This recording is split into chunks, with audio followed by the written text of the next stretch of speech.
त्रिपुरा प्रदेश युवा कांग्रेस की एक पहल ने पेट्रोल, डीजल और रसोई गैस की कीमतों में असामान्य वृद्धि और मोदी सरकार की विफलता के विरोध में सोमवार को अगरतला त्रिपुरा प्रदेश कांग्रेस भवन के सामने विरोध मार्च निकाला। युवा कांग्रेस अध्यक्ष राघव दास, अखिल भारतीय कांग्रेस कमेटी की महासंपादक जरिता लाइटफ्लांग और अन्य उपस्थित थे। দেখুন 2014 সালের আগে কংগ্রেস সরকার যখন দিল্লিতে ছিল তখন গ্যাসের দাম 400 টাকা ছিল। আমরা দেখেছি যে স্মৃতি ইরানি বিজেপির কেন্দ্রীয় মিনিস্টার তখন খালি সিলিন্ডার মাথায় নিয়ে ড্রামা করে মানুষকে মাইন্ড ডাইভার্ট করে ওদের ভোট নিয়েছে। এখন মানুষ যখন ওদেরকে বিশ্বাস করে ভোট দিয়েছে তখন সিলিন্ডারের দাম 1300 টাকা করে দিয়েছে। খাদ্যদ্রব্যের মধ্যে জিএসটি বসিয়ে দিয়েছে। জিনিসপত্রের লাগামহীন দাম বৃদ্ধি পাচ্ছে প্রতিদিন। মানুষ আজ নাজেহাল। তাই আমরা সারা ভারতবর্ষে আমাদের যুব কংগ্রেস সভাপতি, সর্বভারতীয় যুব কংগ্রেস সভাপতি শ্রীনিবাসজির নেতৃত্বে সারা ভারতবর্ষে আমরা বিক্ষোভ করছি। আজ ত্রিপুরা প্রদেশ যুব কংগ্রেসের উদ্যোগে আজ আমরা এখানে বিক্ষোভ করছি।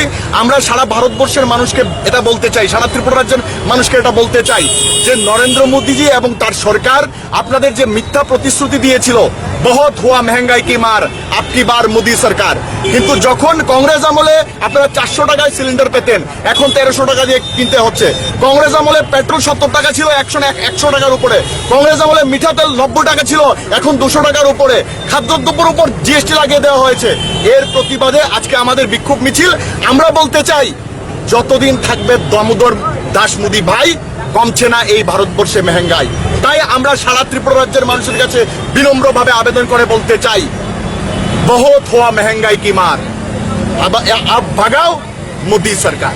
त्रिपुरा प्रदेश कांग्रेस जिंदाबाद, राहुल गांधी जिंदाबाद, श्रीनिवास रेड्डी जिंदाबाद। नमस्कार। आज युवा कांग्रेस द्वारा ये प्रदर्शन किया जा रहा है क्योंकि आप सबको पता है किस तरीके से देश में लोग त्रस्त हो चुके हैं, चाहे वो सिलेंडर का दाम हो, चाहे वो खाने पीने का सामग्री का दाम हो, चाहे वो जीएसटी की बात किया जाए, चाहे वो सब्जियों की बात किया जाए। हर तरीके से इस देश की जनता त्रस्त हो चुकी है और बीजेपी सरकार बस अपने लोगों को ही धनवान करने पे मतलब लगे हुए हैं।